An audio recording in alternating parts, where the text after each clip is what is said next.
Então, na aula de hoje eu quero voltar a falar do que eu estava falando na aula passada. Você estava na aula online, né? Sim. Então, o que a gente fez na aula passada? Fiz uma revisão de álgebra linear bem correndo, só para tirar a poeira aí das coisas do cérebro que estão lá guardadas.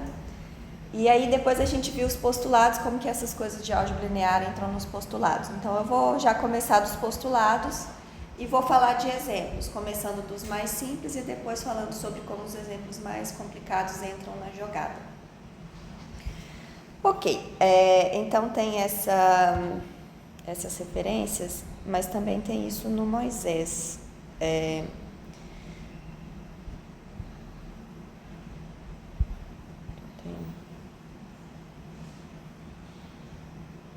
Moisés, depois eu tenho que ver as sessões. Ok, então na aula passada a gente começou vendo os postulados, né? Então isso na quântica é bem diferente das outras coisas que a gente via, que a gente entendia muito bem a motivação física por trás dos postulados. Agora não é tão clara assim essa motivação.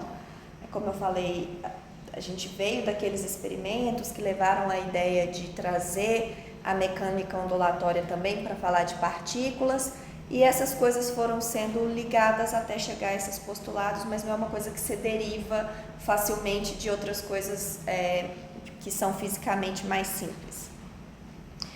Então, a gente simplesmente, quando a gente começa a aprender quântica, a gente simplesmente enuncia os postulados e aprende a usar eles, né? Isso é muito bem sucedido do ponto de vista de fazer previsões, cálculos, explicar o comportamento de uma gama enorme de fenômenos, mas não é tanto quando a gente pensa do ponto de vista, bom dia. Não é tão satisfatório quando a gente pensa do ponto de vista filosófico. Então isso é uma coisa que ainda gera debate até hoje e está longe de ter uma resolução, digamos assim. Diferente, por exemplo, da relatividade, que tem várias coisas contraintuitivas, mas não tem um debate filosófico ainda assim super forte, como é a quântica. Mas ao longo do curso a gente vai dando pinceladas sobre isso. O Moisés tem uma sessão no final do livro sobre isso.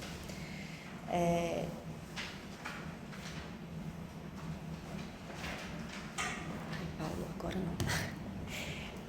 Então tá. Então primeiro a gente vai falar hoje de 3 postulados.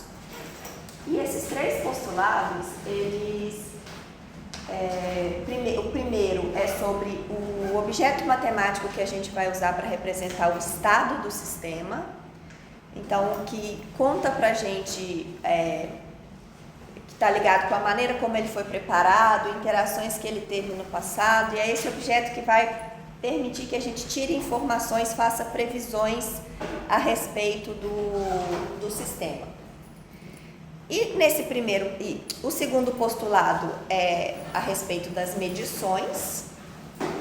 Esse eu acho que é o mais curioso, assim, que a gente demora mais tempo para entender, porque ele não tem nenhum análogo clássico. Estado e evolução temporal, que é o terceiro, que é a equação de Schrödinger, que é uma equação diferencial que vai contar para a gente como que o sistema evolui no tempo. Tá, ela pode ser diferente, mas isso é uma coisa que tem na física clássica. O estado é uma função matemática que vai te contar as informações sobre o sistema, e a evolução temporal também é uma equação que você consegue resolver. Então, mesmo que a equação seja diferente, que o objeto seja diferente, eles têm paralelos na física clássica. Já essa descrição da medição é uma coisa nova, porque classicamente a gente nunca pelo menos na teoria, né, nunca para preocupar com medição. Se eu quero saber a temperatura dessa mesa, venho aqui, põe um termômetro e meço. Você simplesmente vai lá e olha, né, vai lá e mede. E na física quântica as coisas não funcionam assim. Então, Eu acho que essa talvez seja a parte que a gente demora um pouco mais para acostumar, porque não tem paralelo. Oi? Tipo, a gente está definindo uma medição como uma coisa matemática, né? Isso. Isso, tipo, fica na prática. Boa pergunta. Então, não tem uma resposta geral para isso. Então, a princípio, todas as medições que são matematicamente possíveis, elas são fisicamente possíveis também. Mas não necessariamente você vai conseguir realizar em um determinado laboratório. Então, por exemplo, quando a gente vai para as medições de polarização, a gente focar no bit quântico sendo pensado como polarização. Todas as medições eu consigo fazer com polarizadores e placa de onda. Só que, por exemplo, pode ser que para uma determinada medição eu preciso de uma placa de onda de uma certa espessura que eu não tenho no meu laboratório, tá?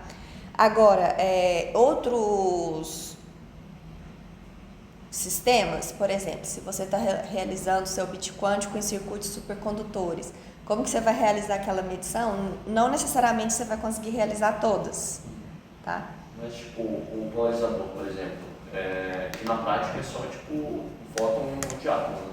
Uhum. Tipo, o que está acontecendo ali? Para acontecer, tipo, o que a gente vê na matemática. Tá. Complexa essa pergunta. Eu tenho só uma resposta parcial para ela, tá? Então, tem uma interação entre o campo elétrico do fóton e as moléculas. E por causa delas serem moléculas muito longas, tipo, elas são compridinhas, essa interação acontece quando o campo elétrico está na mesma posição do comprimento da molécula. Então, aquela interação faz com que o fóton seja absorvido pela molécula e ele vai ser transformado em outro tipo de energia, vibração, temperatura. Então, e isso aí varia muito de sistema para sistema. Lá, a mesma matemática pode, num sistema, significar isso, interação de uma molécula com um fóton, e outro ser um elétron em um determinado circuito supercondutor. Então, assim, é muito particular. Fixei o sistema e fixei a medição que eu quero fazer, aí é um trabalho de engenharia construir aquela medição naquele sistema. Tá? Mas a princípio é possível realizar. Agora, como que você vai realizar, não necessariamente é fácil, tá? Então, em geral, o que é possível fazer é que você pode ter uma medição padrão e aí transformações, tipo portas lógicas lá da computação, que você coloca antes de uma medição padrão, e aí essa coisa como um todo realiza uma medição diferente da medição padrão. Então, às vezes, pode ser uma coisa desse tipo. Entendeu? É o que acontece, por exemplo, com o polarizador e a placa de onda. A placa de onda, ela não está fazendo a medição. Quem faz a medição é o polarizador. Só que a placa de onda, ela faz uma transformação entre polarização circular para polarização linear. E o polarizador, ele só consegue fazer medição de polarização linear. Então, quando você combina as duas coisas, uma coisa que transforma de polarização circular para linear e um que mede na polarização linear, você gera uma medição que diferencia entre duas polarizações circulares. Então, assim, em geral, você tem dispositivos, cada um deles com uma propriedade, e você vai grudando com pecinhas de Lego para gerar a operação que você quer. Ok. Bom, então o primeiro postulado diz respeito a esse objeto matemático que a gente usa para guardar informação sobre o sistema, que é o que a gente chama de estados. Então, o conjunto, né, o espaço de estados é um espaço vetorial, que a gente chama de H. Só de curiosidade, a gente não vai usar isso muito, mas esse H é porque, em geral, a gente pede que esse espaço vetorial tenha algumas outras propriedades que a gente chama de espaço de Hilbert, por isso o H. Isso é importante quando a gente vai para a dimensão infinita, etc., mas a gente não vai usar nada disso, tá? Então, é um espaço vetorial e pronto. Em sistemas mais complexos a gente precisa dessas outras propriedades, mas isso já é uma coisa que está um pouco fora do escopo aqui, tá? E o estado do sistema é um vetor normalizado no espaço de estados, é um vetor que tem norma igual a 1, e essa exigência da norma ser igual a 1 tem a ver com essa interpretação probabilística que a gente vai dar para as coisas, tá? Então, tem a ver com essa interpretação probabilística. Ok, então, esse estado é que, pela mecânica quântica, pela física quântica, ele contém todas as informações que eu posso saber sobre aquele determinado sistema preparado daquela forma, tá? E agora a gente precisa de outro objeto matemático para representar as grandezas físicas, as tais informações que eu quero saber sobre o sistema. Antes disso, exemplos, né? A gente viu na semana passada, eu acho, ou na anterior, o exemplo mais simples, que é o espaço vetorial de dimensão 2, que é o que a gente chamou de bit quântico, por analogia com o bit da computação clássica, né, da informação clássica. Então, o espaço de estados Então, esse aqui é o espaço de estados.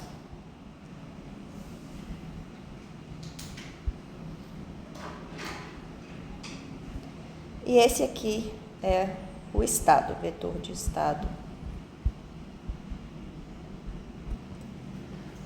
do sistema. Bom, aqui em C2 é um espaço vetorial de dimensão 2, então em geral a gente vai escolher, a gente pega uma base que tem 2 elementos, sempre aí a gente escreve o psi como combinação linear dos elementos da base. Então a gente vai ter sempre o psi, pensando numa representação matricial como sendo um vetor coluna com esses 2 elementos, lembrando que o alfa e beta podem ser números complexos. E eu quero que pela normalização, deixa eu escrever melhor aqui.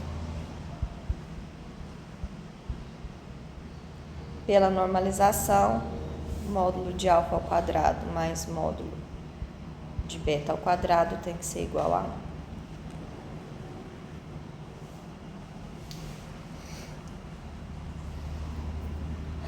Lembrando que essa base aqui que a gente escolheu foi uma conversão dele ter escolhido outra, em geral, dependendo de qual é a grandeza física que você vai escolher, pode ser melhor escolher uma determinada base ou outra.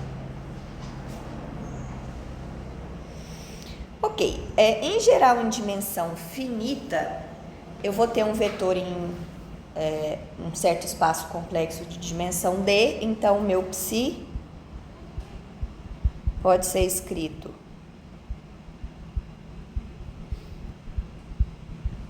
em uma determinada base. A escolha da base pode depender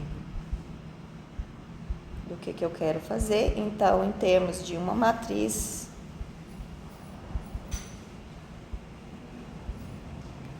coluna, ele vai ser representado assim. E de novo, pela normalização, bom, todos esses alfas podem ser complexos, né? E pela normalização, módulo de alfa 1 ao quadrado, mais módulo de alfa 2 ao quadrado, até alfa n, tem que ser 1.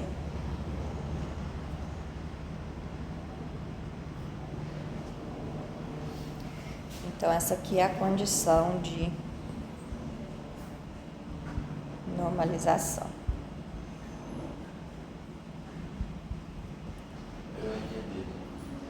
Hã?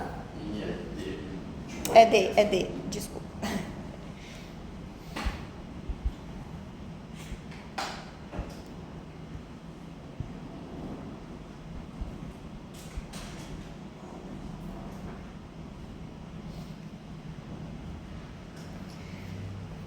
Então, quando a gente está trabalhando com dimensão finita, funciona tudo igual ao álgebra linear lá dos primeiros períodos, né? Acho que vocês devem ter feito no primeiro ou no segundo período algum curso de álgebra linear.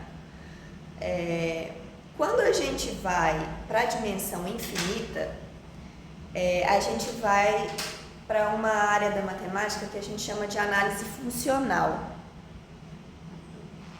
que é essencialmente a álgebra linear, mas com espaços vetoriais de dimensão infinita.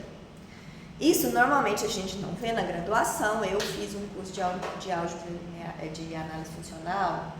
Eu estava no fim do mestrado ou no doutorado, não lembro mais. Então, assim, é uma coisa que matematicamente já é uma matemática mais avançada, que a gente vê mais para frente lá nos cursos de pós-graduação. Mas a gente pode usar as ideias. Deixa eu ver se eu coloquei aqui. Não, peraí. Oi. Você consegue voltar na motivação para tipo, a gente ter C2 no bit, tipo, ter esse CD aí em outros? Tá, então o que determina a dimensão do seu estado é o número de respostas que você vai ter na medição. Então, por exemplo, no caso da polarização, ali, no caso da polarização, é mais motivado ainda o 2, porque por causa da natureza vetorial do campo elétrico, mas ali, quando eu passo a luz por um polarizador, eu tenho duas respostas possíveis: ou o fóton vai passar ou ele não vai passar. Vamos supor que ele esteja orientado para absorver o fóton que tem polarização vertical. Então, ele está distinguindo com certeza entre vertical e horizontal. Então, é isso que eu tenho ali. Outro exemplo é aquele exemplo do spin. Então, tem aqui um ímã grandão, tem aqui um anteparo que vai pegar...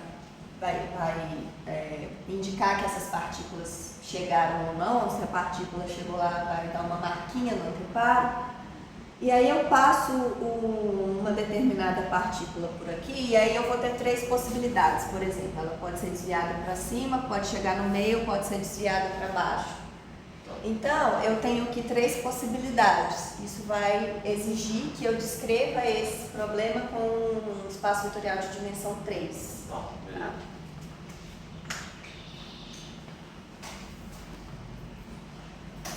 Então, essencialmente, quantas respostas eu vou ter numa medição que vai me dizer qual que é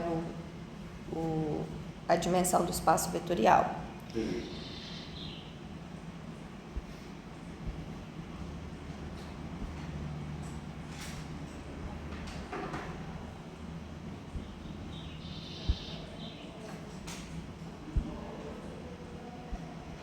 Agora, a gente tem... vamos pensar em alguns exemplos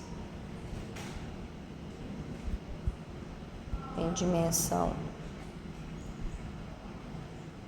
infinita. Então, para a gente descrever, por exemplo, um elétron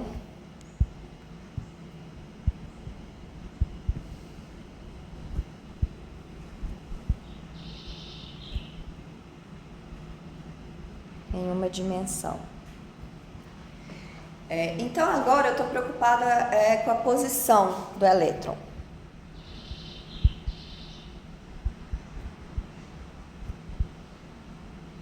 Então, se eu vou medir a posição do elétron, eu tenho infinitas possibilidades, né? Que ele está ali em uma dimensão, então eu tenho um número real como resposta. Então, eu precisaria de um coeficiente para cada número real. Então, eu estou fazendo uma combinação linear ali de todas essas possibilidades, uma para cada número real. Então, a maneira mais fácil de fazer isso é usar uma função que pertence a esse conjunto aqui. Esse cara é o conjunto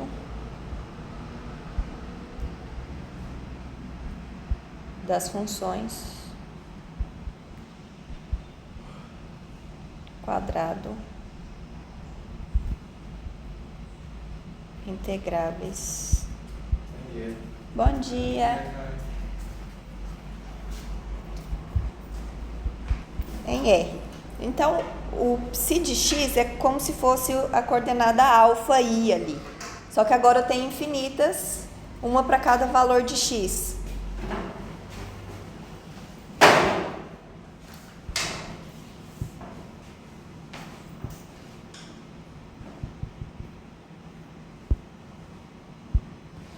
E aí, esse cara aqui, esse conjunto das funções quadrado integráveis, é o espaço de estados.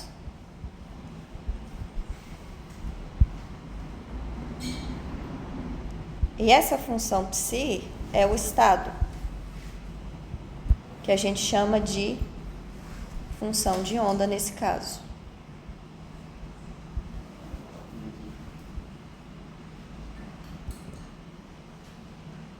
Oi?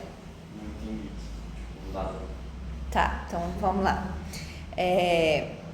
Agora, a gente estava falando de um caso em que eu ia distinguir entre duas respostas possíveis, ou três. Agora, eu estou interessada em medir a posição do elétron. Então, eu tenho infinitas possibilidades. Então, eu não consigo mais representar o vetor de estado com um vetor com um número finito de coordenadas. Mas quando Porque... você mede, desculpa. Pode falar. Quando você mede a posição do elétron, você tem que, para você fazer uma medida dessa, você tem que botar num ponto e ver se ele está lá ou não. Né? Isso. Infinitas vezes. Tá, então, é complicado, tá? Você pode pôr vários detectores, ou então você pode pôr igual eu fiz aqui, colocar um anteparo, que se ele tiver ali, ele vai deixar uma marquinha. Então tem, de novo, como que você faz isso experimentalmente, vai depender muito da situação, não é trivial, tá? Então, agora, é como se ao invés de ter duas entradas no vetor ou três entradas no vetor, eu tenho infinitas entradas.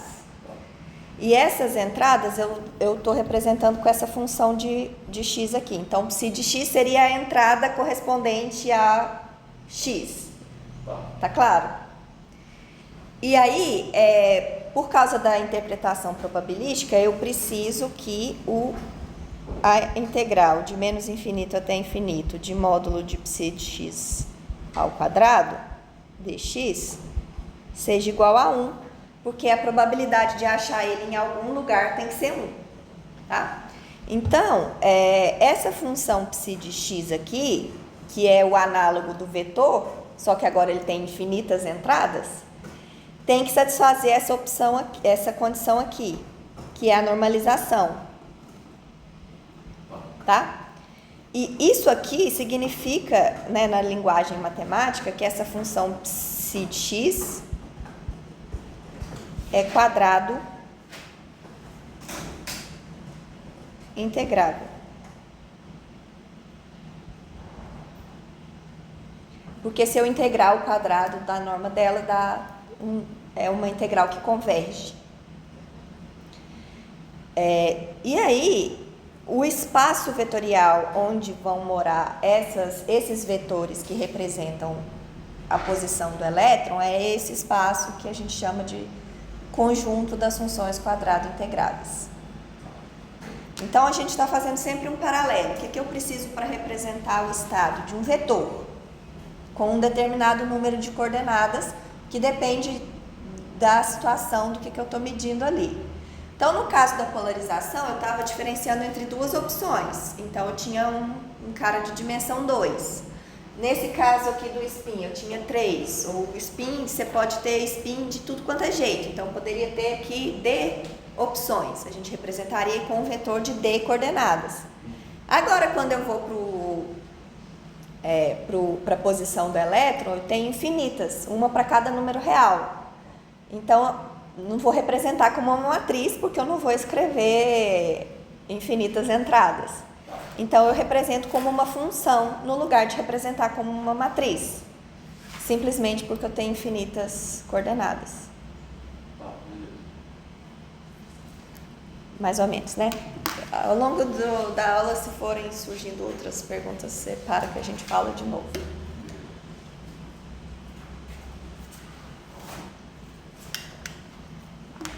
Ok.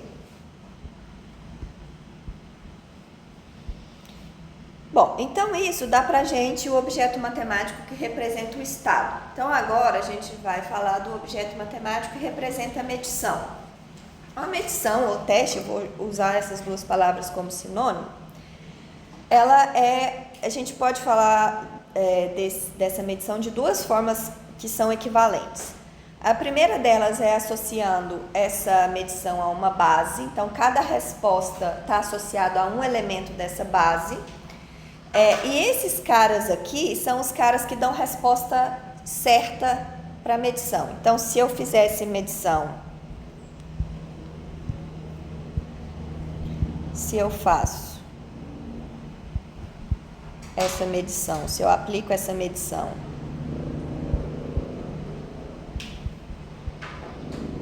no vetor VI, obtenho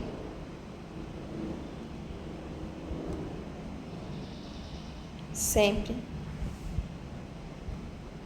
a resposta I. Então, essa base é composta pelos elementos que vão me dar a resposta certa toda vez que eu realizar aquela medição. Então, no caso do polarizador, daquele exemplo que a gente está usando várias vezes, seria polarização vertical horizontal, que são aquelas que vão me dar a resposta certa para aquela medição. Ou se eu deixar o polarizador tortinho, o mais ou menos. Tá? Então, eu faço essa associação entre o teste e essa base. Quando a gente aprende quântica pela primeira vez lá no curso de física, existe uma outra maneira de representar essa medição, que é através de uma matriz. Então, ao invés de associar a medição a uma base, eu associo a medição a uma matriz. E qual que é a relação? De um você passa para o outro, eles são equivalentes, tá? Então, uma outra maneira é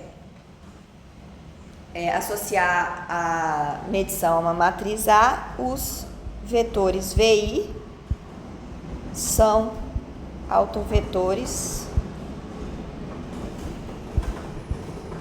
de A com autovalores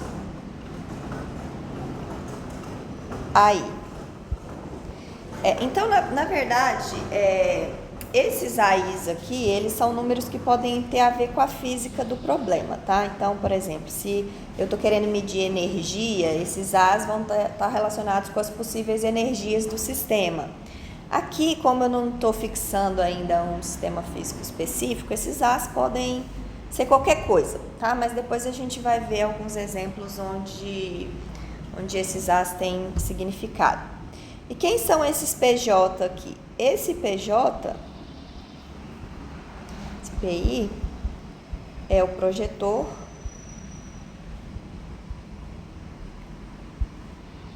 sobre o subespaço gerado pelo vetor I, TI.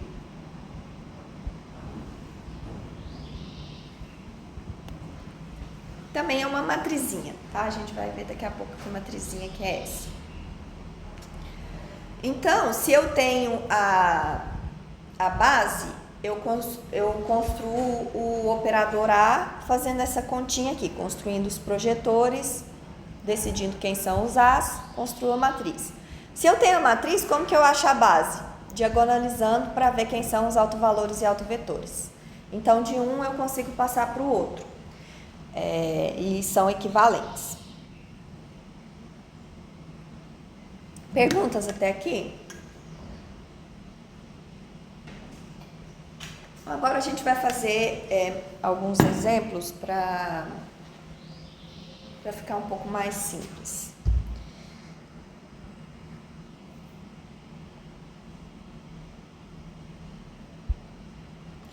Ok, então vamos ver alguns exemplos.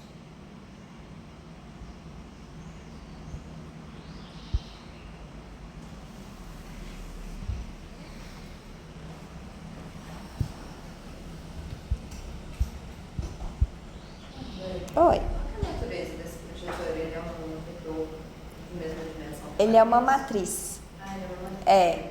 Então, ele é um operador que vai fazer o seguinte. Então, vamos supor que o subespaço que eu esteja interessado seja esse aqui. Então, esse é o meu subespaço. E o meu vetor está aqui, é um vetor qualquer. Eu vou olhar para a projeção desse vetor no subespaço. Então, eu vou ligar aqui 90 graus e a sombrinha do vetor lá de cima aqui embaixo, nossa, que horror.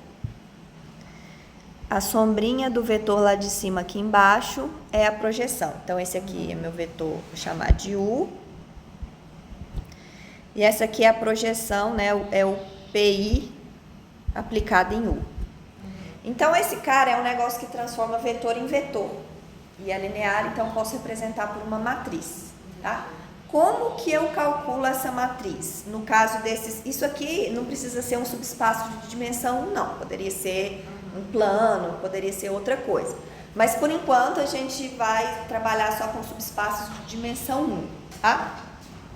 Mais pra frente, quando a gente for resolver o átomo de hidrogênio, a gente vai falar o que acontece quando eu tenho subespaço de dimensão maior. Então, a gente vai generalizar um pouquinho o que eu tô falando na aula de hoje. Mas, para subespaços de dimensão 1, subespaços de dimensão 1, então ele é gerado por um único vetor, no nosso caso aqui eu chamei esses vetores de VI. Esse PI, ele é a matriz que eu crio fazendo a multiplicação desse vetor coluna com esse vetor linha, tá? Então, esse vetor aqui é o VI, que é o que gera o subespaço. Então, esse aqui é ele como vetor coluna. E aqui eu coloco ele como vetor linha, transposto conjugado. E quando eu multiplico essas coisas aqui, eu vou obter uma matriz quadrada, que é a matriz que faz a projeção, que faz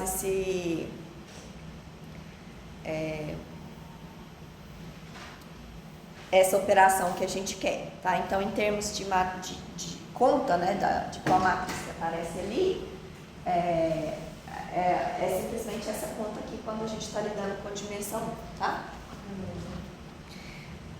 Ok, então vamos ver alguns exemplos. Então, vamos ver primeiro para o bit quântico.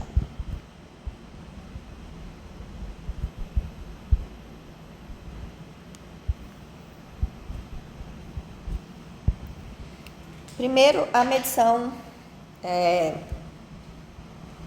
que eu chamei de Z lá naquela aula, né? Que estava associada aos vetores 0 e 1. Lembrando que 0 e 1 eu postulei que eram os caras da base canônica.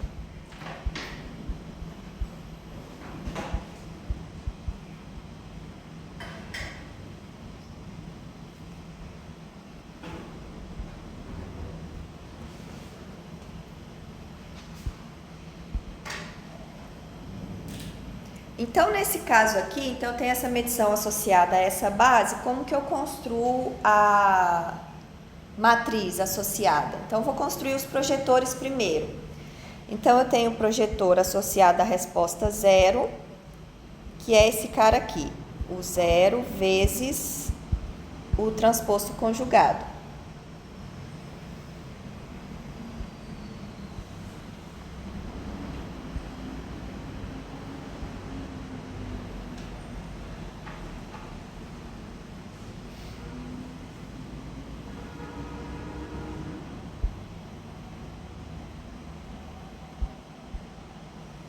Então, o 0 é essa coisa aqui, 1, 0, vezes o transposto conjugado, que é 1, 0. Isso aqui vai me dar, agora eu tenho que fazer a multiplicação de matrizes, né? Linha por coluna. Então, vai dar uma matriz 4 por 4, a multiplicação dos elementos de cá pelos elementos de lá. Então, vai dar essa matriz aqui, 1, 0, 0, 0.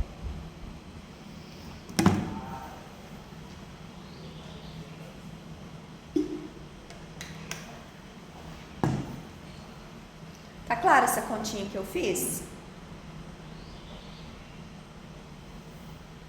Então vamos ver se eu aplico esse cara num vetor qualquer, o que que dá? Então eu faço P0 vezes um vetor alfa beta, que é 1, 0, 0, 0, alfa beta. Se eu faço a multiplicação dessas duas matrizes, eu vou ficar com alfa 0, que é justamente a projeção desse vetor no eixo X, que é o subespaço gerado pelo zero, tá? Então aí dá pra gente ver direitinho essa operação de projeção funcionando. Oi? Isso o resultado é um estado, apesar de estar mais alto? Não. Ele não é um estado justamente por isso. Mas ele está relacionado com o estado final, mas a gente vai ver isso daqui a pouco, tá? Então, se eu pegar esse cara e dividir pela norma dele, eu obtenho o estado. Ah, entendi. Mas aí, tipo, quando eu faço a medida aí, ele vai ter probabilidade de 1 de ser 0 e 0 de ser 1. Ou não? Ele vai ter probabilidade Depende. alta. Nesse estado aqui, ele vai ter probabilidade alfa, módulo de alfa ao quadrado de dar 0 e módulo de alfa ao quadrado de dar 1. Tem a ver com a norma desse vetor aqui. Mas o que esse vetor significa o resultado? Esse resultado aqui significa, ele vai me dar tanto a probabilidade na norma, quanto o estado pós-medição, depois que eu normalizar ele. Tá. Que é o resto do postulado que está mais pra frente. Tá, beleza. Por enquanto eu só estou falando da matriz, daqui a pouco eu vou falar como que a gente vai usar isso. Tá? Beleza. Então, e aí agora a gente faz o P1, que é 1, que é 0, 1, 0, 1, que vai dar essa matriz aqui. Então, agora se eu aplico o P1 a alfa e beta, isso aqui vai dar 0, 0, 0, 1, alfa, beta, que quando eu fizer essa multiplicação vai dar 0, beta.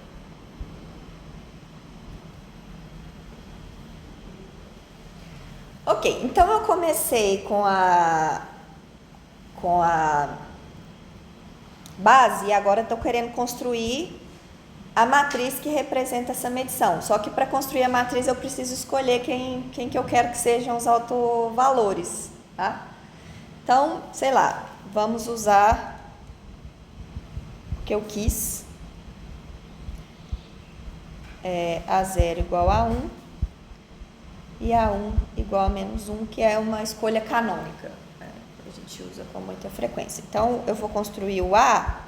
O A é 1 vezes P0 mais menos 1 vezes P1. Então, isso aqui é 1, 0, 0, 1 mais 0, 0, 0, menos 1, que é 1, 0, 0, menos 1. E aí, se eu quiser recuperar quem são os As, quem é a base, eu tenho que achar autovalores e autovetores dessa matriz, então eu faço o caminho oposto. É 0. Obrigada.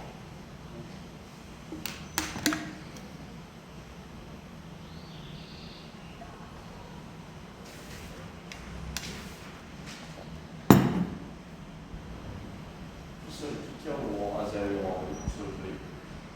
São os autovalores que eu escolhi para essa matriz. Aqui foi uma escolha arbitrária. Em geral, isso tem a ver com a física do problema. Depois a gente vai ver esses exemplos onde aparece, principalmente no caso de spin. O spin é um ótimo exemplo, a gente vai falar um pouco mais para frente.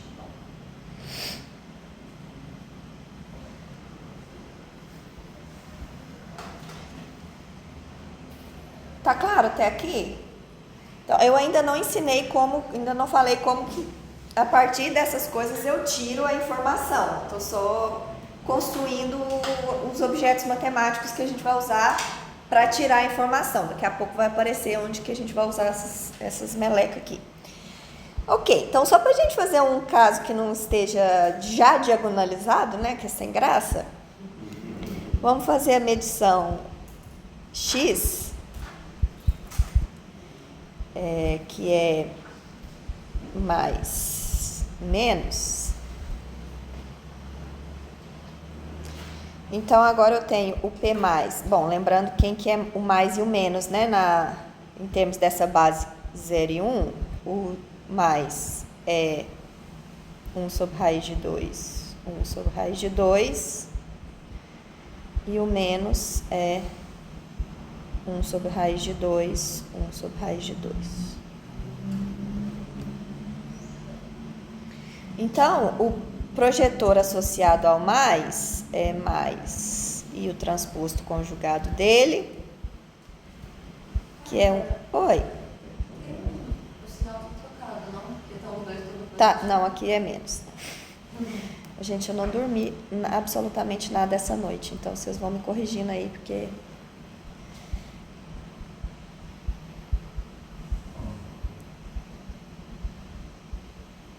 Isso. Esse P+, ele tem exatamente o mesmo papel do outro cara, que é fazer a projeção no subespaço gerado pelo mais. Só que agora é num subespaço que é tortinho, então não é tão óbvio da gente enxergar que ele faz isso, tá? Então, esse cara aqui vai dar meio, meio, meio, meio.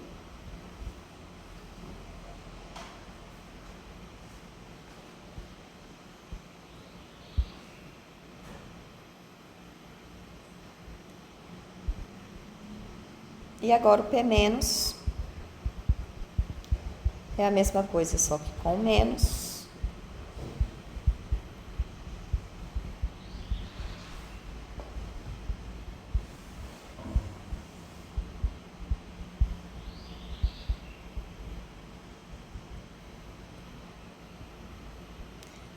Quando eu fizer essa multiplicação matricial aqui, vai dar quase igual com o caso anterior, só que com um sinal de menos aqui.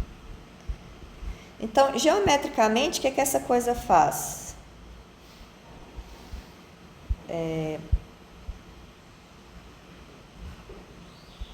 Então, deixa eu desenhar os dois casos aqui.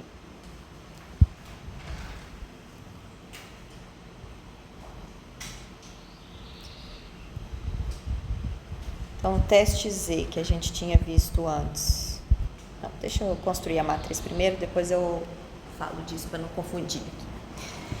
Tá bom, então agora eu vou escolher A mais igual a 1 e A menos igual a menos 1. Isso aqui é uma escolha arbitrária, eu decidi. Poderia ser π menos π, 1 milhão menos 1 milhão, 1 e 1 milhão, tanto faz.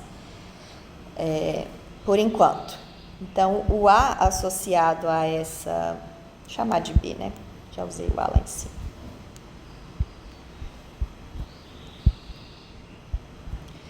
É 1 vezes P mais, menos 1 vezes P menos, que é igual a meio, meio, meio, meio, mais menos meio, meio, meio, menos meio. E aí os caras da diagonal vão cancelar, vai sobrar só o que está fora da diagonal. Então vai ficar 0, 1, 1, 0. Então esse é a matriz associada à medição X que a gente usou na aula passada, na semana passada.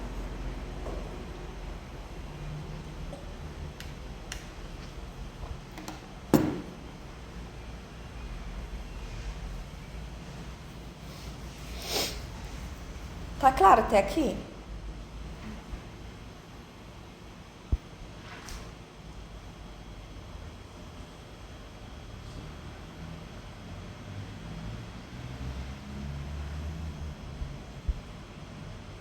Ok, então vamos ver agora como que a partir dessas coisas a gente tira a informação que a gente precisa a respeito dessa medição, tá?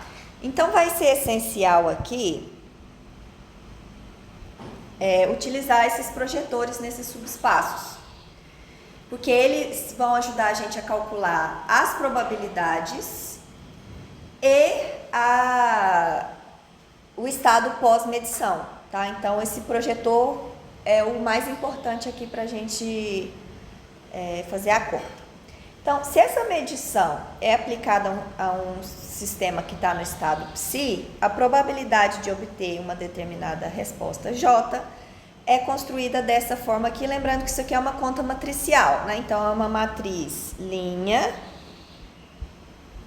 vezes uma matriz quadrada vezes uma matriz coluna.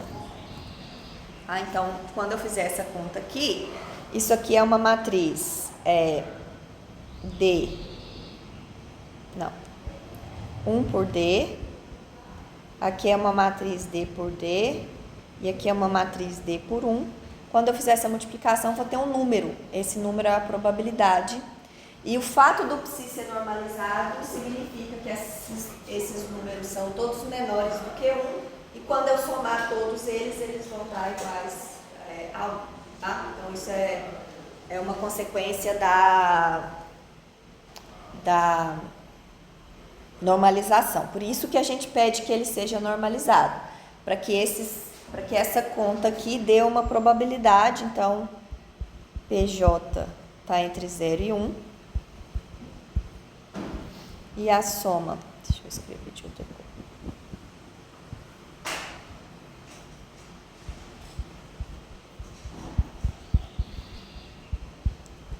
E a soma em J de PJ é igual a 1. Isso é uma consequência da normalização, tá?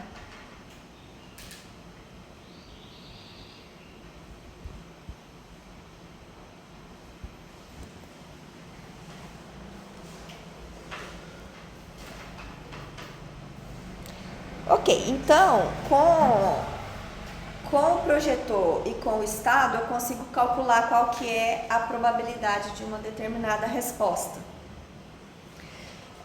E também consigo calcular qual que é a resposta, o estado final, uma vez que eu sei qual foi a resposta daquela medição. Então, isso aqui vai ser aquele projetor aplicado ao estado dividido pela norma para obter um vetor normalizado no final, que é aquela pergunta que você fez. Então, esse cara aqui não é o estado, mas aí eu divido pela norma dele para obter um estado, tá? Oi? Posso.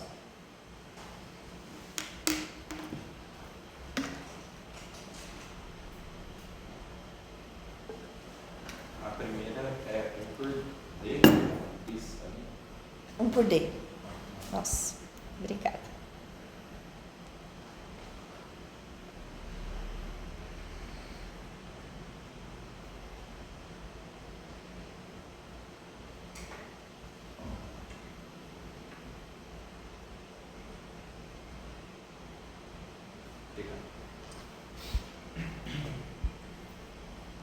Exemplos.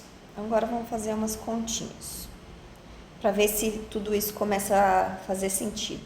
Bom, fazer sentido talvez é uma coisa muito forte, mas vocês vão se acostumando com essas ideias.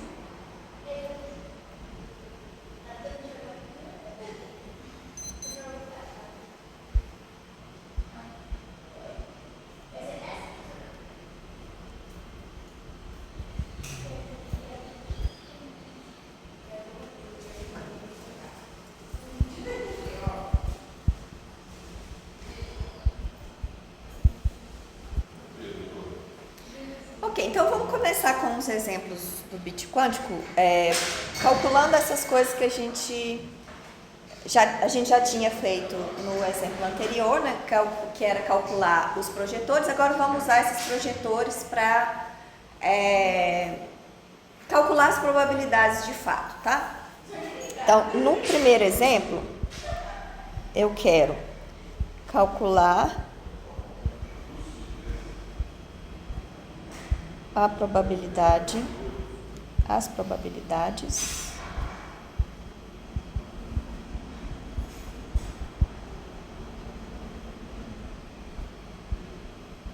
e o estado final em cada caso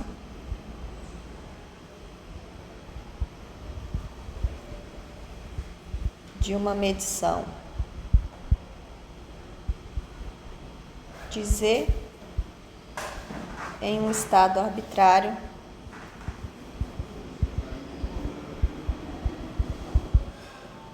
alfa, beta.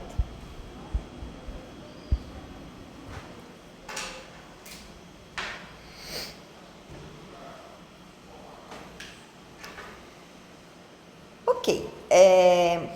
Então, vamos lembrar aqui quem são os projetores, né? O P0 era 1, 0, 0, 0 e o P1 é 0, 0, 0, 1.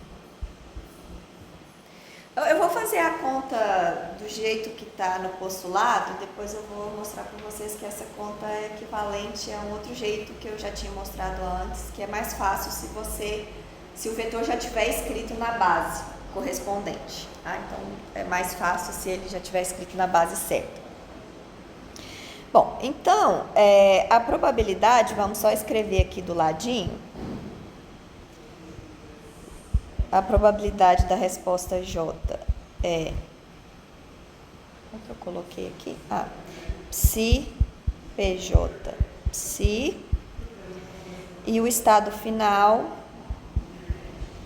dado que a resposta J foi obtida, é PJ psi dividido por módulo de PJ psi.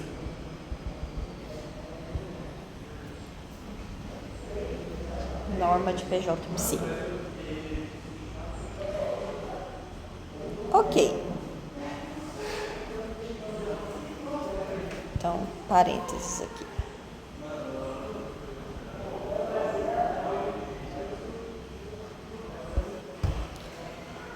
Então, primeiro vamos calcular a probabilidade da resposta 0. Isso aqui é psi transposto, lembrando que psi é alfa, beta, o transposto conjugado é alfa asterisco, beta asterisco.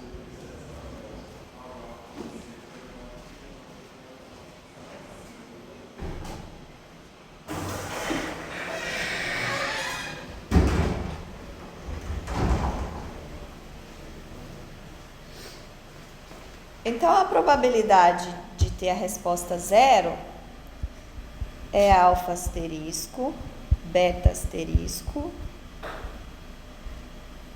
o projetor correspondente e alfa, beta. E aí agora eu tenho que fazer essa conta de matrizes. Então, assim, às vezes essas contas podem ser um pouquinho chatas, mas é conta de matriz. Então, em última instância, você põe no computador e ele faz para você. Então, essa primeira multiplicação matricial, que eu já vou deixar aqui separada, que é o P0 vezes psi, que a gente vai precisar dele depois, essa coisa aqui é alfa 0. Então, isso aqui vai dar alfa asterisco, beta asterisco, vezes alfa 0. E aí, agora, essa multiplicação aqui vai dar alfa asterisco vezes alfa, que é módulo de alfa ao quadrado.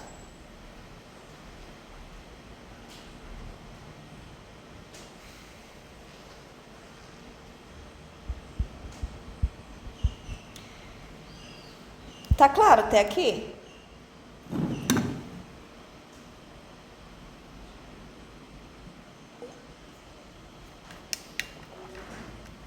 Mais ou menos, né?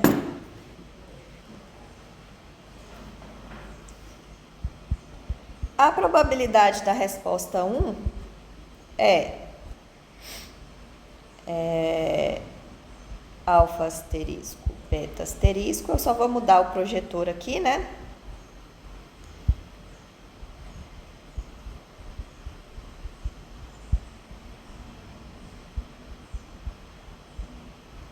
Então, vou deixar separado aqui que a gente vai usar depois.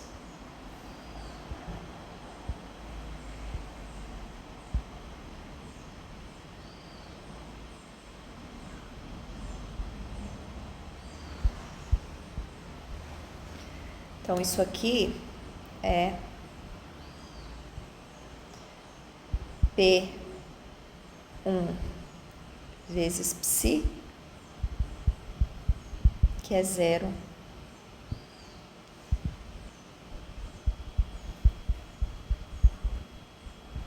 zero beta.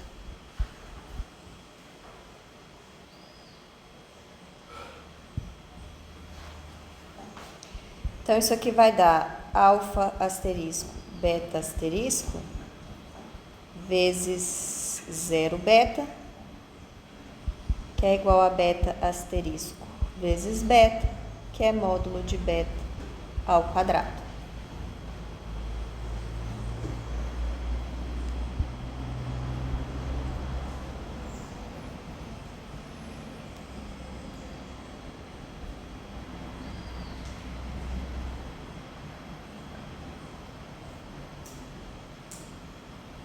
Claro até aqui? Então, se a gente lembrar que esse cara psi é alfa beta, né? A mesma coisa que alfa 0 mais beta 1, a gente vê que as probabilidades são dadas justamente pelos coeficientes módulo do coeficiente ao quadrado. Tá? Então, eu fiz essa conta toda aqui, mas se o vetor já está escrito na base, eu não preciso fazer a conta, eu só pego os coeficientes, módulo ao quadrado é a mesma coisa. Só que para isso, o vetor psi precisa estar escrito na base. Nesse caso é fácil porque é a base canônica. Mas em geral, trocar de base vai dar o mesmo trabalho que fazer essa conta anterior. Então, no caso geral, é mais fácil você calcular pelos projetores, que é o que eu fiz antes. Mas se por acaso o vetor já está escrito na base correspondente, então a coisa funciona melhor, tá?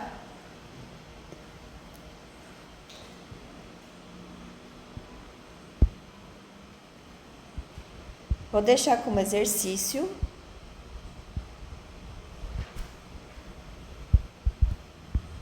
Se vocês, depois a gente pode fazer junto nas próximas aulas, mas eu queria que vocês tentassem fazer sozinhos primeiro. Bom, você já está fazendo mais difícil ainda, mas calcular. Ah, peraí que eu não acabei, falta o estado final, né? Eu calculei só as probabilidades.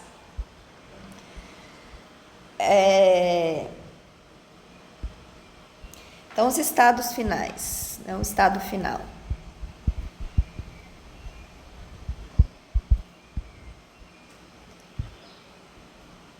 Então, primeiro caso, se a resposta foi 0,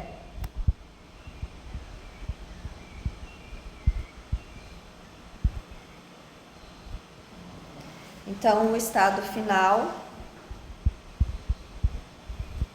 é P0 psi dividido pela norma de P0 psi. P0 psi é alfa 0, né? Então, é alfa 0 dividido pela norma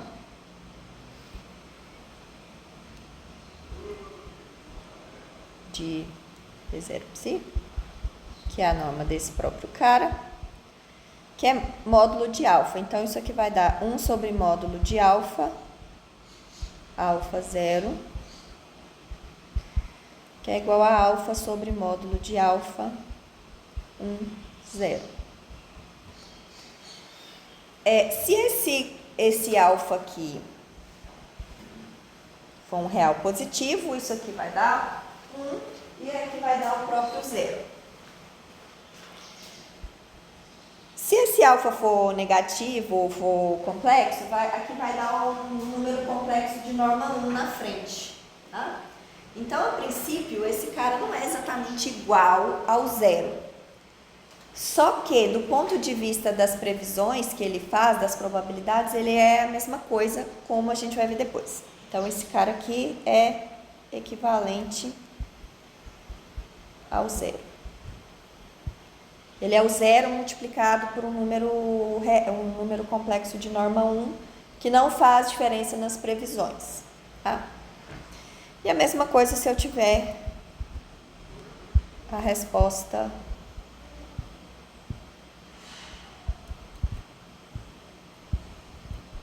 se a resposta foi 1. Então, psi f é igual a P1 psi dividido por norma de P1 psi, que é beta 0 dividido pela norma de P1 psi, que é o próprio beta, módulo de beta. Então, aqui é a mesma coisa, vai dar beta dividido pelo módulo de beta, vezes 0,1, aqui está errado, né? É 0 beta, que é equivalente a 1. A gente vai falar um pouquinho melhor disso depois.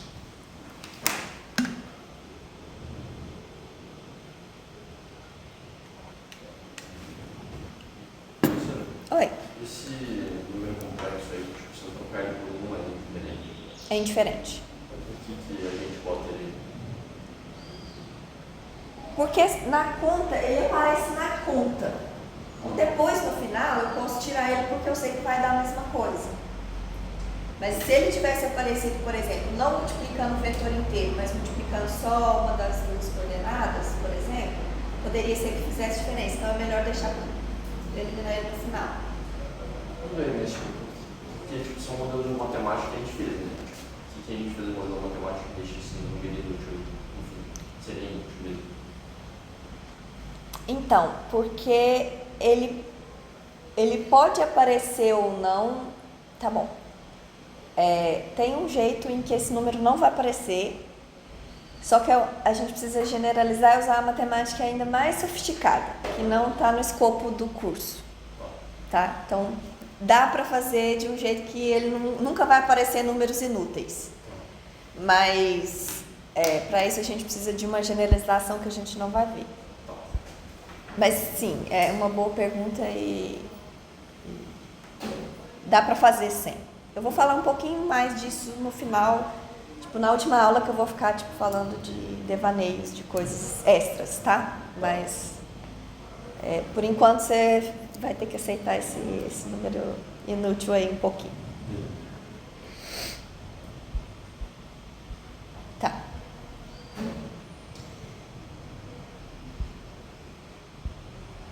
Exercício.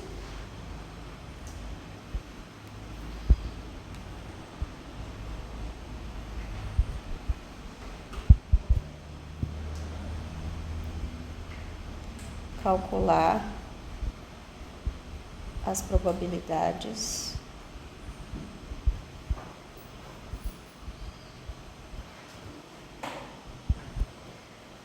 e o estado final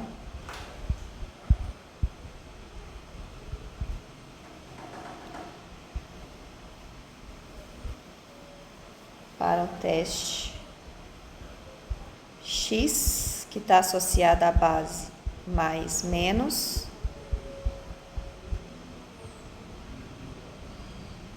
para um estado arbitrário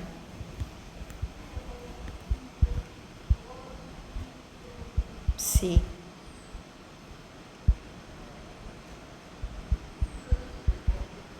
igual a alfa beta. Aí tem duas possibilidades. Ou você calcula os projetores, que a gente já tinha calculado no exemplo anterior, e usa essas expressões dos postulados. Então, duas opções.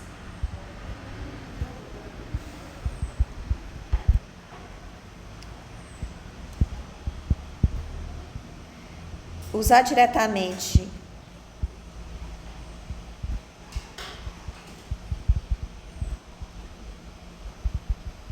os postulados.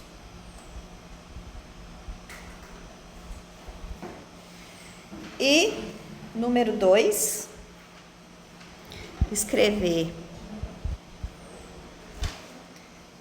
psi como combinação linear de mais e menos.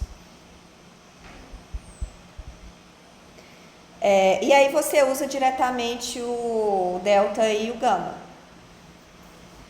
Só que eu preciso saber quem são delta e gama em função de alfa e beta. Então tem que usar aquela transformação de base. Dá na mesma, tá? Tem que dar a mesma resposta no final.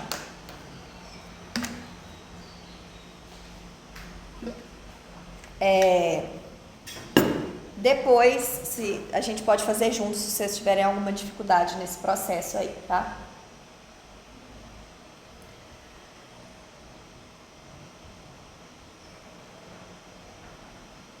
Perguntas até aqui?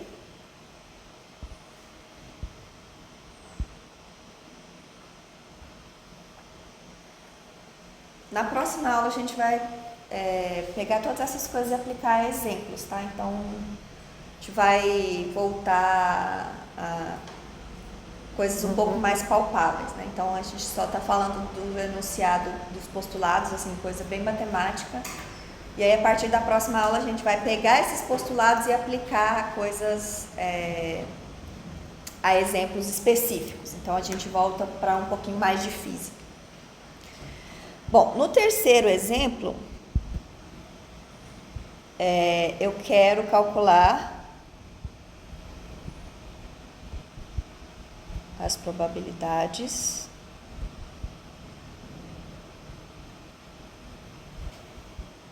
e os possíveis estados finais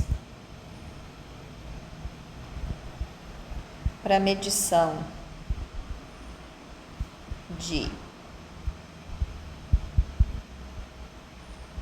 desse operador aqui. Agora um cara de dimensão 3, com bastante zero para a conta ficar um pouco mais bonita. No estado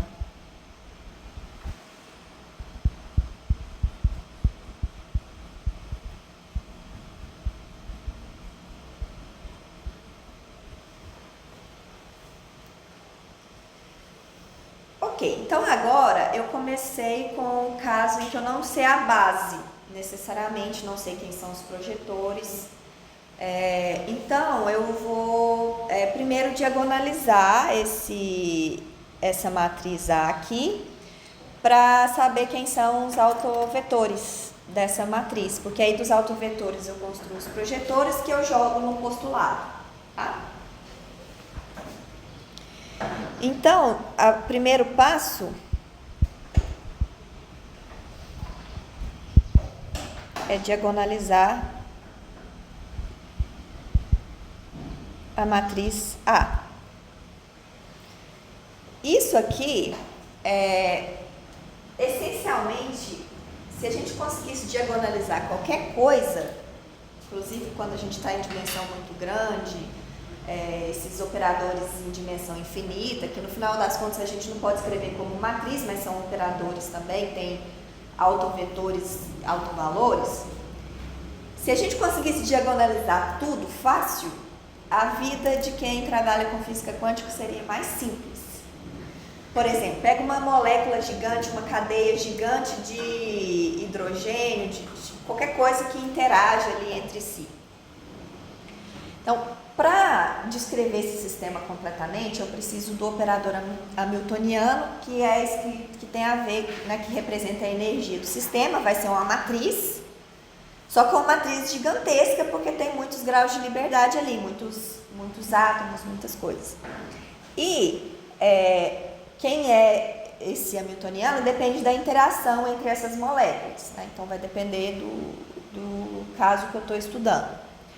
Mas, se eu conseguisse diagonalizar o hamiltoniano, o problema estava resolvido bonitinho. Só que diagonalizar é difícil. Essencialmente porque quando a gente tem que diagonalizar, vocês lembram que a gente, para calcular os autovalores, precisa de um determinante. Calcular determinante é um problema computacionalmente difícil. E aí, você não consegue diagonalizar essas matrizes. Então, vem toda uma leva de ferramentas desenvolvidas para fazer aproximações. E tem uma dessas ferramentas que chama o método de Hartree-Fock, que eu não sei se vocês já ouviram falar, parece muito coisas de física quântica, mas aplicado mais à química, coisa de interação entre moléculas e coisas desse tipo. E uma das primeiras aplicações, assim, eu acho que a única que eu consigo lembrar realmente interessante desses computadores quânticos que surgiram aí, é aplicar o método de Hartree-Fock, que é difícil computacionalmente, mas usando o computador quântico você consegue fazer mais do que você conseguiria com o clássico. Assim, é uma primeira aplicação realmente interessante desses computadores quânticos aí, tá? Então, aqui vai ser fácil porque é uma matriz 3x3, mas fazer isso aqui é o que resolve o problema e a gente não consegue fazer em geral. Bom, principalmente porque eu escolhi uma matriz bem bonitinha para eu não ter que fazer muita conta, tá? Então, a gente tem que diagonalizar essa matriz A. Então, a gente faz A menos lambda I, né? Então, vai ficar 2 menos lambda, 0, 0, 0, 0, menos lambda, 1 menos lambda.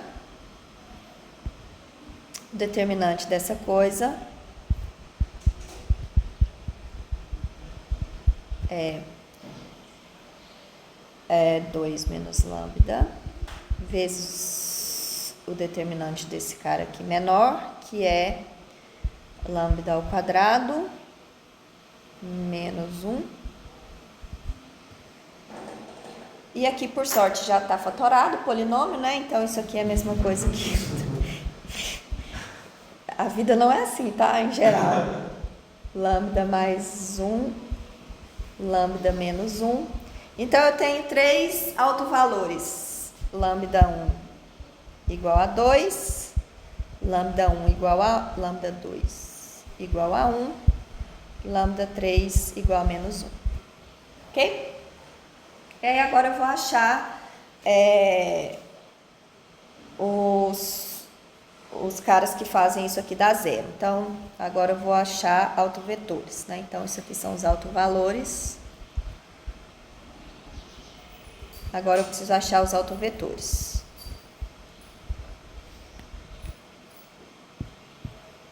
Então, primeiro para lambda 1. Então, eu faço... Opa, acabou o espaço.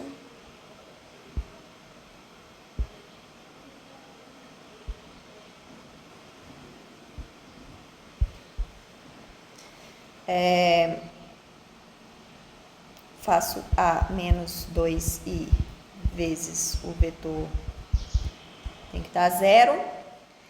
Então, isso aqui vai me dar 0, 0, 0, 0, menos 2, 1, 0, 1, menos 2, vezes ABC, tem que dar, aqui dá 0, não, 0, menos 2b mais c, e aqui dá b menos 2c, isso tem que ser 0.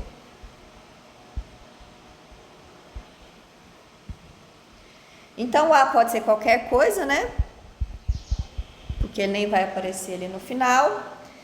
E essas duas equações aqui, menos 2b mais c igual a 0, b menos 2c igual a 0, implica que b e c tem que ser 0. Então, o primeiro autovetor é igual a 1, 0, 0.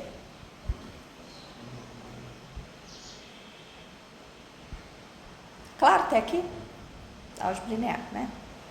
Ou então vocês podem simplesmente ir lá no matemática e pedir para calcular autovalores e autovetores. Ou no Wolfram Alpha, ou qualquer um desses tipos. Tá? Se vocês estiverem fazendo exercício, na hora, se precisar disso, eu não nem pensei em exercício ainda. Provavelmente vai ter pelo menos um que vocês vão ter que fazer isso aqui.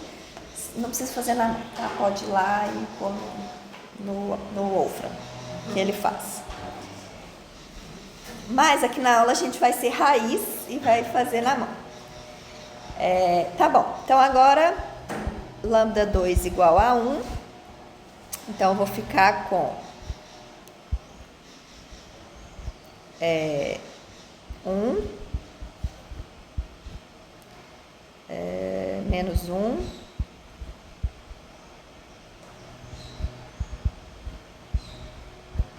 isso aqui vezes ABC tem que dar 0. Então, vai dar A menos B mais C, B menos C, igual a 0, 0, 0.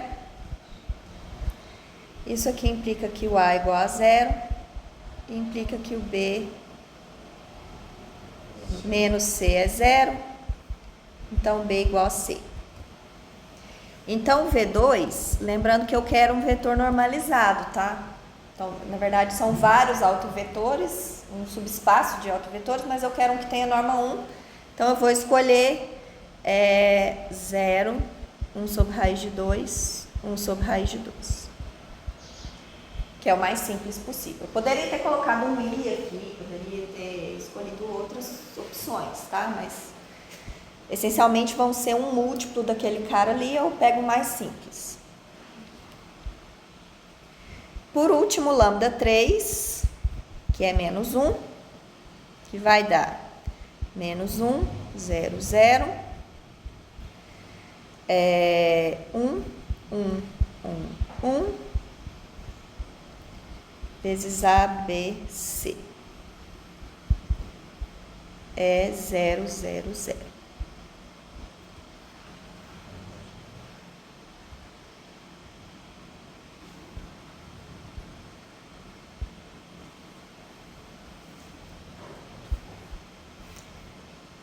Então, isso aqui vai me dar menos A, B mais C, B mais C, igual a 0, 0, 0. Então, de novo, o A é igual a 0 e B igual a menos C. E tem uma liberdade aí, né? Igual aos outros casos. Então, agora eu vou escolher o V3 como sendo 0, 1 sobre raiz de 2, menos 1 sobre raiz de 2. Tá claro? Então, esse operador A está associado à base 1, 0, 0,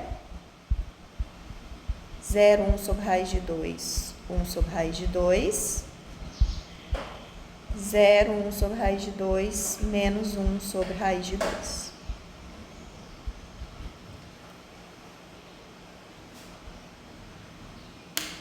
E agora,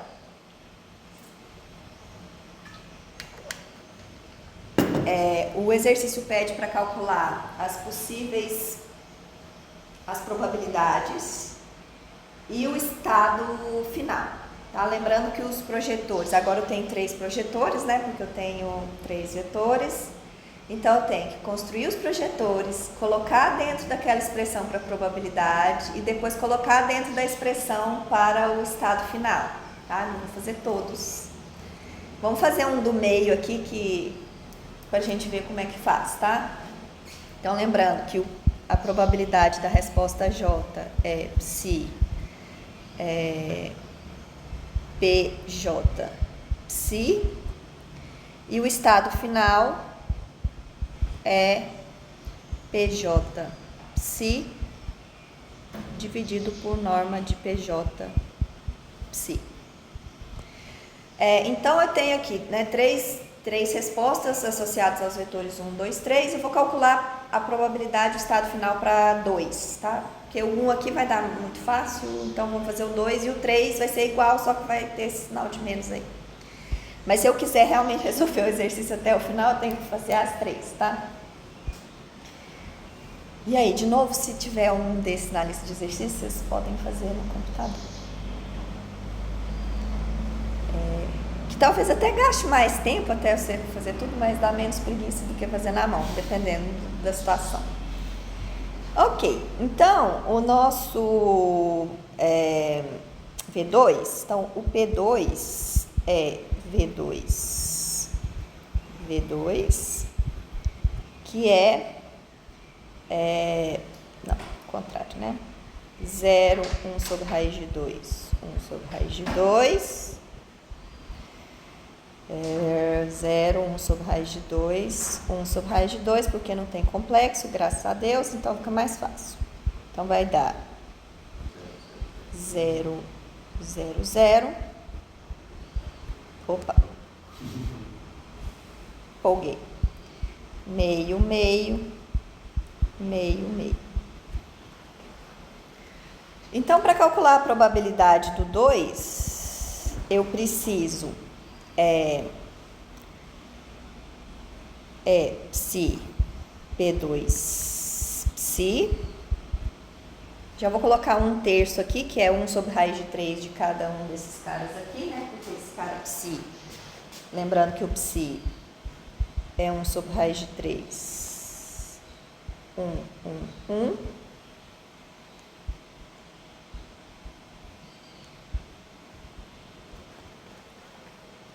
Então, eu já vou colocar os dois raiz de 3 ali junto. Deixa eu colocar aqui embaixo, que vai dar grande. 1/3. Aqui vai dar 1. 0, 0, 0, 0, 0. Meio, meio. Meio. 1. Agora eu preciso fazer essa continha aí.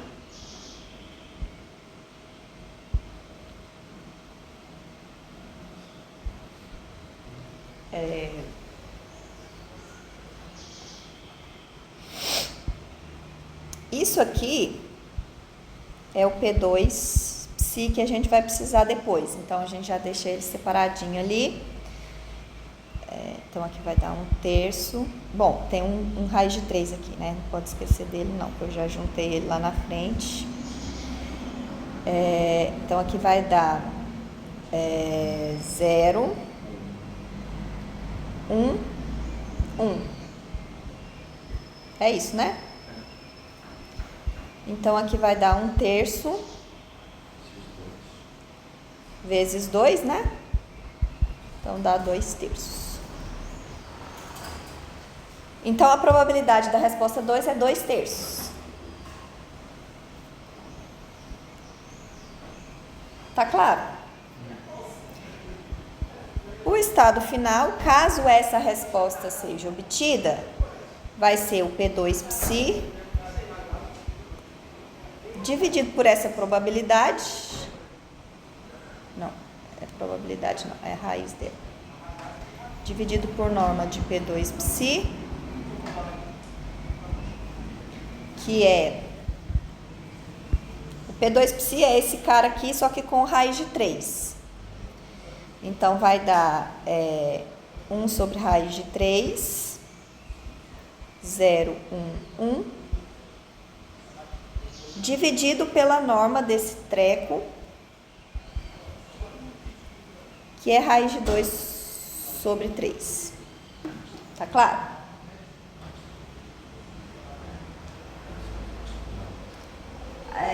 A norma desse vetor aqui. Então, eu tenho que calcular a norma desse vetor aqui. Deixa eu passar 1 sobre raiz de 3 lá para dentro.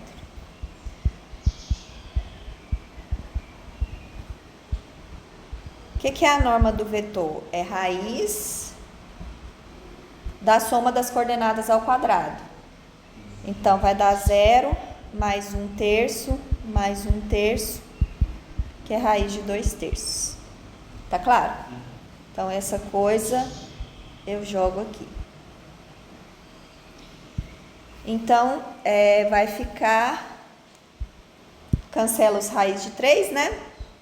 Vai ficar 1 sobre raiz de 2, 0, 1, 1, que é exatamente o vetor 2. Então, assim, essa parte nem precisa fazer, porque vai dar sempre a mesma coisa. É o vetor correspondente àquela resposta.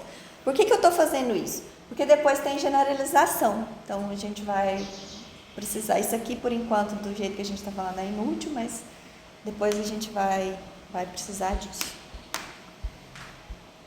Outra possibilidade, escrever esse cara, que é o estado, nossa, cadê? Esse estado, como combinação linear dos 3 vetores, dos 3 autovetores, e pegar só o coeficiente. Só que esse trabalho de escrever o cara como combinação dá o mesmo trabalho do que fazer assim pelos projetores, mas dá na mesma, tá?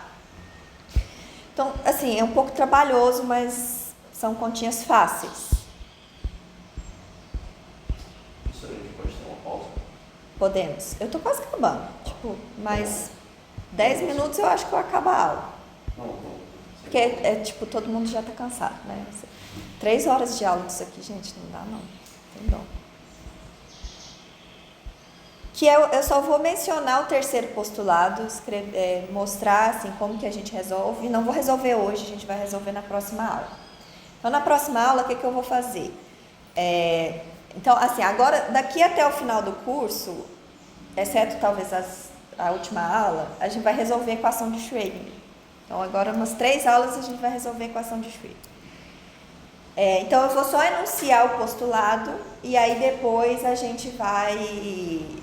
Nas próximas aulas, na próxima aula eu vou começar recapitulando resolução de equação diferencial.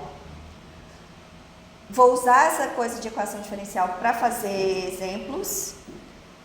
E aí depois nas outras aulas a gente vai ficar fazendo essa conta de resolver equação diferencial, tá? Bom, vocês me falaram que quando vocês aprenderam equação diferencial, vocês aprenderam por exponencial de matrizes. Isso é bom, porque a gente não vai fazer tantas contas assim, mas pelo menos vocês já sabem do que se trata, tá? Então, as contas que vão aparecer aqui.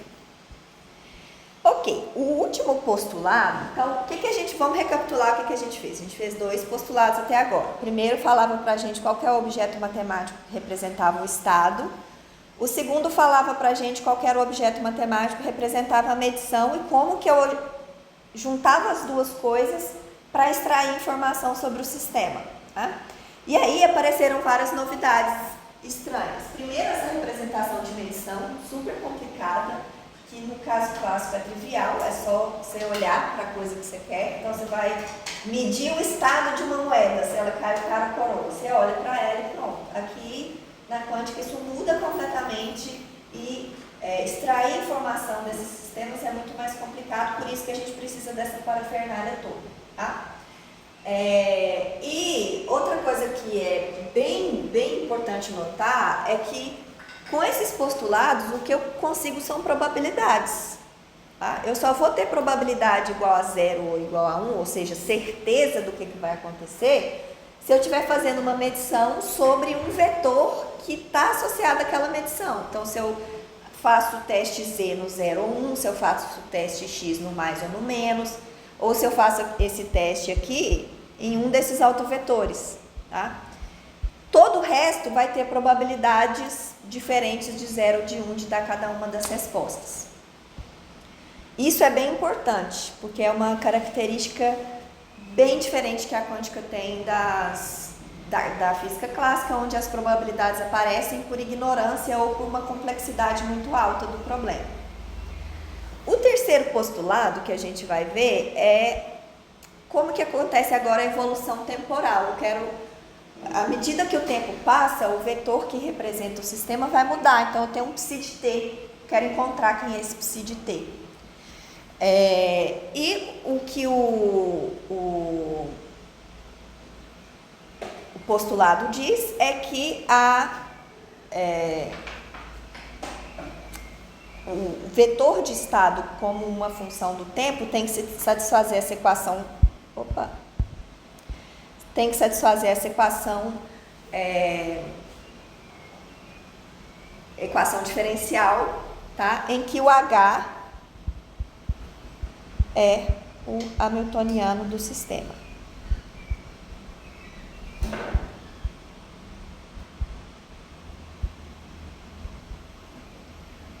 Que é o operador, né, a matriz, o operador associado à energia. Essa equação diferencial aqui, ela tem uma solução muito simples, que se vocês lembrarem lá, né, de exponencial de matrizes, né, se a gente fingir que isso aqui não é uma matriz, se isso aqui fosse um número, isso aqui era fácil de resolver, era só fazer exponencial desse treco aqui. Só que aquilo ali é uma matriz, mas a gente pode fazer de forma parecida. Então, a solução dessa equação, essa equação sempre tem solução, e a solução é que o psi de t é a exponencial dessa matriz vezes o psi de zero. Só que, como que eu calculo a exponencial de uma matriz? Se a matriz for diagonal, é fácil. Então, vamos lá.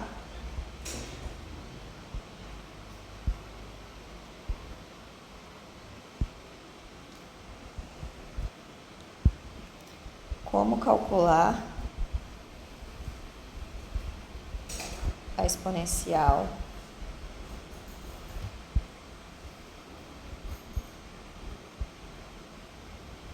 de uma matriz? Eu acho que vocês já devem ter visto isso aqui alguma vez na vida. Se não tiver visto, a gente não vai ficar fazendo essas contas não, tá? Isso aqui é só assim, como que eu faço para resolver?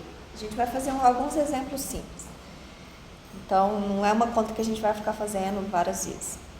Se a matriz for diagonal, vou fazer um caso 2 por 2 aqui, os outros são análogos, tá? Então, se a matriz for diagonal, 1 menos 1, por exemplo, deixa eu chamar de A e B. Vou chamar essa matriz aqui de A. Então, a exponencial de A é exponencial de Azinho, exponencial de Bzinho. Então, se a matriz for diagonal, é fácil. Se a matriz não for diagonal, mas for diagonalizável, que é o caso de todas essas aqui, porque elas são adjuntas, então todas elas são diagonalizáveis, não é tão fácil, mas dá para fazer também. Então, a matriz A vai ser igual a U, uma matriz diagonal vezes um U Dagger, que esse U é a mudança de base que leva ela para uma matriz diagonal. Então, essa coisa aqui, diagonal.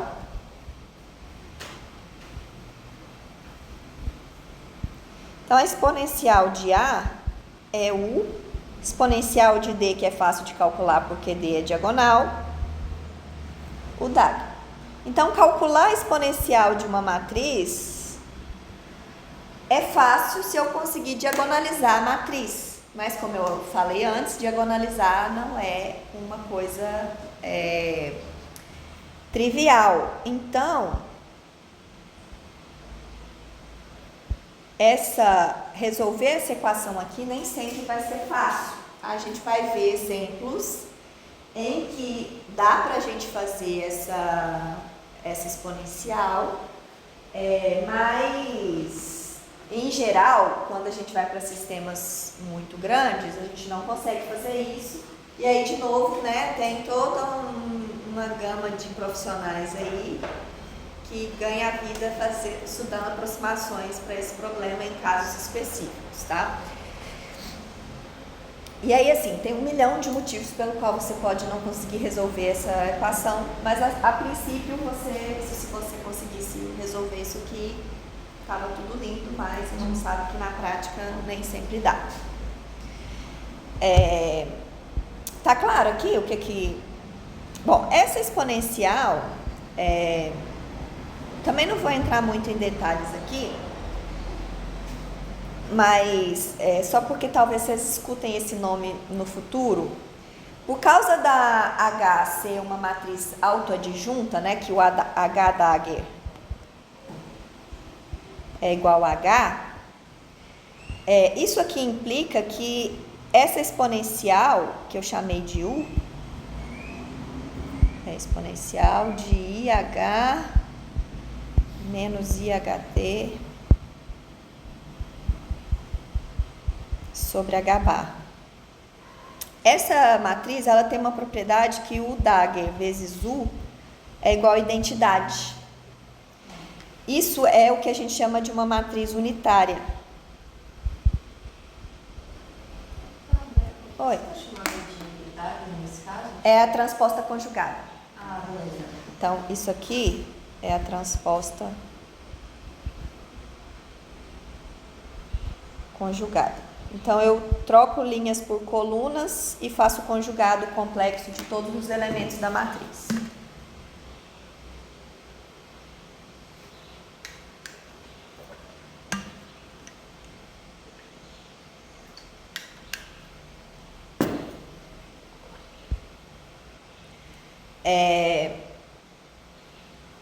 Por que eu queria mencionar isso aqui, tá? Porque quando a gente vai para aplicações de informação quântica, vocês veem que eu estou sempre puxando a sardinha para o meu lado, né?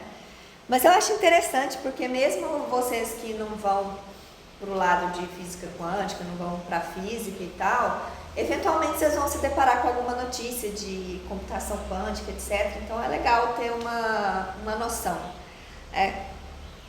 Quando a gente vai para a computação quântica, por exemplo, a gente precisa do análogo quântico das portas lógicas clássicas.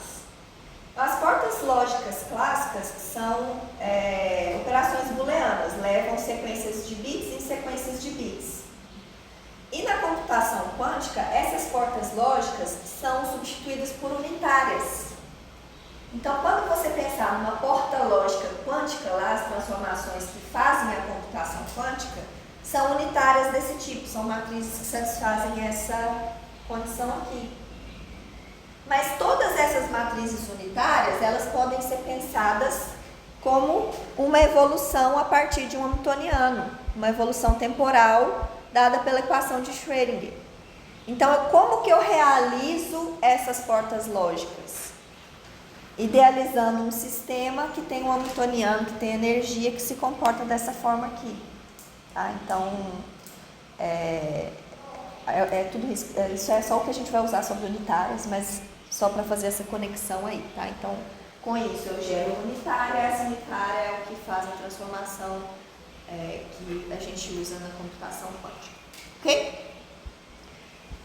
Beleza, então agora a gente vai passar as próximas aulas fazendo exemplos, resolvendo equações de Schrödinger. Então, na aula que vem eu vou começar com um caso de dimensão finita e depois vou passar para a dimensão infinita, fazendo primeiro uma revisão de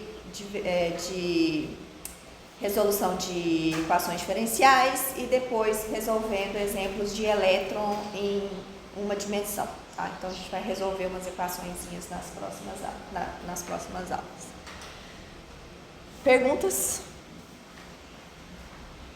Então, por hoje é só. A gente se encontra amanhã.